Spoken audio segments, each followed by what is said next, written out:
আমি হচ্ছে ব্রাইডসমেড। ওকে, না সেটা তো পূজার বিয়েতে হ্যাঁ তুমি হ্যাঁ হবে। ওইটাই, আমি ব্রাইডসমেডই, আমি আপাতত ব্রাইডসমেড, আমার ব্রাইড হওয়ার আপাতত ইচ্ছা নেই। বিয়ের প্ল্যান কবে বলো?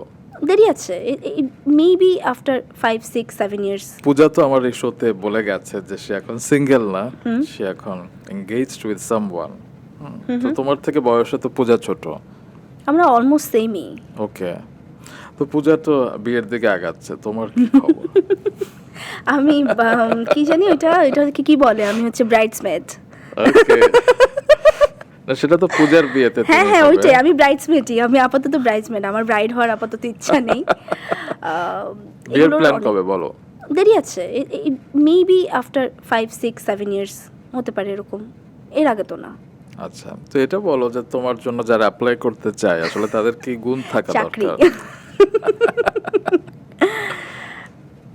গুণ হচ্ছে অসম্ভব লেভেলের অনেস্ট হতে হবে, ওকে, মানে গাটস থাকতে হবে। আমি ভুল করলেও সেই ভুলটা আমি খুব নির্দ্বিধায় অকপটে বলে দিতে চাই, আমার ভুল হয়েছে, আমাকে ক্ষমা করো, এই টাইপের। ওকে, এবং অনেস্ট হতে হবে, লয়াল হতে হবে। ট্রাস্ট ইস্যুসটা একদম চাই না কোনোভাবে, কোনো কিছুতেই, যে ট্রাস্ট করতে পারছি না, এই ফিলিংটা যদি কখনো একবার আসে তাহলেই সমস্যা, এই ফিলিংটাই চাই না। এবং ওপেন মাইন্ডেড তো হতে হবেই, তার পাশাপাশি আমি মনে করি যে